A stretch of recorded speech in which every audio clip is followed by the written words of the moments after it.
क्या आपको पता है पबजी मोबाइल में ये न्यू आउटफिट किस ऑर्गेनाइजेशन को रिप्रेजेंट कर रहा है? ये तमाम हकाइक जानकर आप लोगों के रोंगटे खड़े होने वाले हैं कि ये तमाम चीजें इन्होंने क्यों डाली हुई है और इसके पीछे इनका नजरिया और इनका अकीदा क्या है। अभी आप लोगों के सामने आ रही है, इस आंख को भी गौर कीजिएगा। अब इन दोनों को सामने रखते हैं और आप लोग जरा देखें कि भाई इन दोनों में कोई चेंज दिख रहा है कि नहीं। बिल्कुल सेम टू सेम आंख है। अब ये आंख है क्या, आप लोगों को इसके बारे में डिटेल से बताने जा रहा हूँ। असल में इस आंख को डेविल्स आई भी कहा जाता है और या फिर आई ऑफ लूसीफर भी बोला जाता है। अब इस आंख के बारे में इनका जो नजरिया और अकीदा है वो सुनकर आप लोगों के होश उड़ने वाले। शैतानियत मजहब से ताल्लुक रखने वालों का नजरिया और अकीदा ये है कि ये वो आंख है जो कि दज्जाल की आंख है, नऊजुबिल्लाह, और ये पूरी दुनिया को कंट्रोल कर रही है और पूरी दुनिया को वाच कर रही है। अब ये तमाम दज्जाली तंजीमें इस आंख की इबादत सिर्फ इस वजह से करती हैं क्योंकि इन लोगों का मानना है कि जब दज्जाल का ज़ुहूर होगा तो ये तमाम लोग उसके साथ ही होंगे और उसके साथ मिलकर पूरी दुनिया में इस्लाम के खिलाफ जंग करके इस्लाम को खत्म करके पूरी दुनिया के ऊपर राज करेंगे। इसको बार बार देखने की वजह से लोगों को आदत हो जाती है और वो भाई इसको बहुत ही सिंपल चीज समझने लग जाते हैं। फॉर एग्जाम्पल, इन तंजीमों का आजकल के दौर का सबसे बड़ा हथियार नेटफ्लिक्स है। और सबसे पहले दो मेन ऐसे कैरेक्टर्स जिनका नाम टोक्यो और नैरोबी है, इन दोनों को कुछ ऐसा किरदार दिया गया कि भाई पूरी दुनिया इनकी फैन बन गई और फिर पूरी सीरीज में इन दोनों को बाकायदा तौर पर लेस्बियनिज्म का किरदार ऐसे दिया गया कि भाई इनके जरिए से बाकायदा तौर पर लोगों को लेस्बियनिज्म एक बहुत ही हल्की सी चीज दिखने लगी। वजह सिर्फ ये थी कि इनसे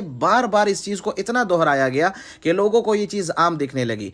इसीलिए इस गन के ऊपर और बैकपैक के ऊपर जो आंख लगाई गई है तो ये वही आंख है जिसको डेविल्स आई के नाम से भी जाना जाता है या फिर आई ऑफ लूसीफर के नाम से भी जाना जाता है, और ये वही आंख है। और दूसरी सबसे बड़ी निशानी इसकी ये है कि ये जो मूव कर रही है तो इसका वो अकीदा ये लोग जाहिर करना चाहते हैं क्योंकि इन लोगों का अकीदा और नजरिया है कि ये दज्जाली आंख पूरी दुनिया को देख रही है और पूरी दुनिया को कंट्रोल कर रही है। इसे ये बंदा एक खूनी समंदर से उठ रहा है तो इसके मुंह से एक आवाज सी निकलती है और इसी आवाज के साथ आप लोग देखें कि भाई जितने भी बंदे मौजूद हैं वो मर जाते हैं, मतलब को हाथ लगा रहा है। तो इस गन के ऊपर सबसे पहले हड्डियां नमूदार हो रही है, उसके बाद गोश्त नमूदार हो रहा है और उसके बाद ये जिंदा हो जाता है। मैं 100% इस बात पे श्योर हूं कि ये लोग सिर्फ और सिर्फ दज्जाल के उस अकीदे को और दज्जाल के उस नजरियात को हमारे ऊपर इंप्लीमेंट करने की सोच रहे हैं।